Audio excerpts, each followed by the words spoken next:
Halo, Assalamualaikum warahmatullahi wabarakatuh. Selamat berjumpa kembali ini dengan saya, dengan Rahmat dari IAIN Purwokerto. Ya.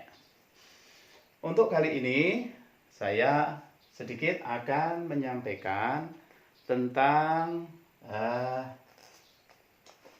desain. Di sini saya nyampaikan ada 3 desain, ya. 3 desain ini terkenal juga kalau para pemirsa itu mempelajari tentang desain eksperimen, ya, desain eksperimen atau desain uji coba. Jadi melakukan uji coba tertentu, kemudian ingin diketahui bagaimana uji coba itu.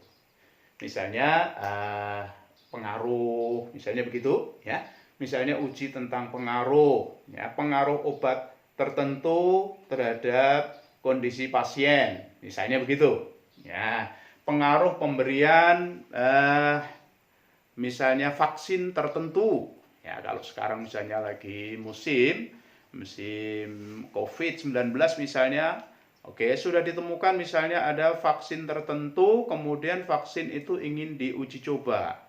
Bagaimana? Ya, bisa juga misalnya dalam dunia pertanian ingin menguji tentang penggunaan pupuk tertentu juga bisa, ya. Kalau guru misalnya, seorang guru, bagaimana guru? Misalnya guru ingin menguji cobakan sebuah strategi belajar atau metode mengajar tertentu. Jadi misalnya dia ingin menguji cobakan satu metode atau strategi mengajar, ya, kepada sekelompok siswa, ingin diketahui apakah strategi yang tadi diuji cobakan itu dia memang berpengaruh. Kalau dalam aspek tertentu dia efektif atau tidak, efisien atau tidak, memberikan pengaruh, tapi pengaruhnya itu signifikan atau tidak, bahasanya begitu.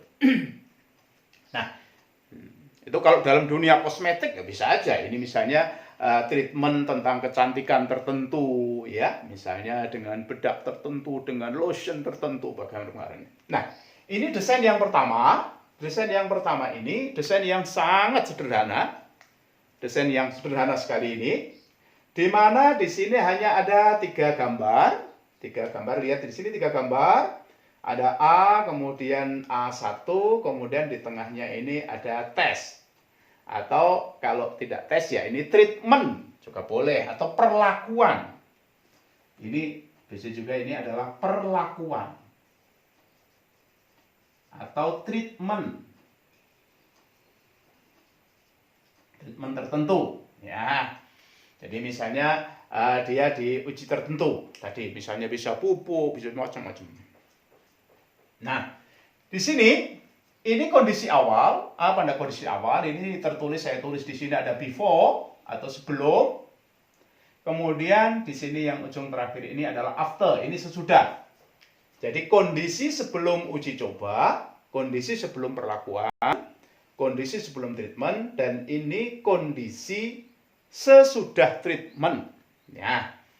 Ini dalam desain sederhana ini hanya ada 2 pola ini, ya. Bagaimana sebelum dan sesudahnya. Otomatis berarti kondisi sebelumnya dia ukur dulu, ibaratnya begitu. Diukur kondisinya semacam apa. Gitu. Diukur, ya, atau seperti apa dideskripsikan, ya. Kalau di sekolah bisa aja dites dulu, ya, dites sebelumnya, ya. Kemudian sesudahnya dia dites lagi. Ya. Ya, ini sehingga tertulisnya ini bukan tes, ini T saja. Ini T atau P gitu, ya. T atau P. T itu treatment, P itu adalah perlakuan. Kalau ini oke lah, sekarang tes, ya. Oke. Bagaimana sebelum, bagaimana sesudah. Hasil pengukuran, hasil tes kalau itu tes, ya. Hasil pengecekan juga boleh, ya. Hasil pengecekan kalau misalnya ingin mengukur juga bagaimana pengaruh makanan tertentu terhadap ternak. Jadi misalnya ada ternak yang cukup banyak, misalnya ternak ayam begitu, ya. Maka sebelum dia dilakukan perlakuan, dia ditimbang dulu. Berapa beratnya misalnya. Sejumlah ayam ditimbang, kemudian setelah itu dikasih makanan yang tadi treatment itu, kemudian terakhir jangka waktu terus ditimbang lagi. Gitu. Ya, jadi di sini ada pengujian 2 kali, pengujian sebelum dan pengujian sesudah, atau dengan desain before dan after. Nah, ini desain yang sederhana sekali. Ya, tinggal bagaimana kondisi sebelum, bagaimana sesudah. Ya, uji yang dipakai itu adalah uji T dependent sample. Ingat, ada 2 uji T. Ada uji T dependent sample dan uji T independent sample. Ya, ini yang mengapa dikatakan independent, karena sebenarnya ini sama. Ini kan sama, ini sama-sama A. Jadi kalau itu orangnya sama. Kalau itu ayam tadi dalam ternak ayamnya sama. Cuma bagaimana sebelumnya dan bagaimana sesudahnya. Masing-masing diukur, kemudian dibandingkan. Nah, diuji dengan uji T. Apabila uji T ternyata berbeda, menunjukkan berbeda misalnya, jadi menggunakan berbeda, ya, maka bisa dikatakan misalnya perbedaan itu maknanya lebih tinggi. Ya, sebelumnya misalnya ditimbang rata-rata ayamnya hanya 2,6, kemudian setelah dilakukan begini ayamnya langsung 3,2 kilo misalnya rata-rata. Berarti kan ada perbedaan. Ada perbedaan, dan perbedaan baik. Itu berarti langsung secara sederhana bisa disimpulkan bahwa makanan tadi itu adalah memiliki pengaruh positif terhadap kelompok ini, kelompok uji coba itu.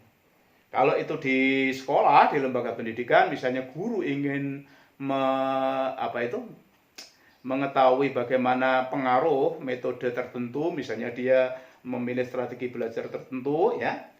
Sebelumnya dia tes dulu kondisi kemampuan siswa semacam apa, kemudian dicoba dengan strategi metode baru, kemudian di akhirnya dites lagi. Apabila hasilnya lebih bagus, kemudian dilakukan pengujian 2 kelompok ini sebelum dan sesudahnya ini, ya. Misalnya kelas yang tadi dipilih itu, ya, kemudian ternyata lebih bagus, maka kesimpulannya secara sederhana bahwa strategi metode itu memiliki pengaruh. Nah, tapi tentunya desain ini sederhana ini punya kelemahan. Salah satu di antara kelemahannya adalah, ya, kita tidak yakin apakah perubahan yang ada terjadi di sini karena ini atau tidak. Ini kelemahannya itu. Apakah memang kita yakin bahwa perubahan dari A menjadi A1 ini karena pengaruh treatment perlakuan ini?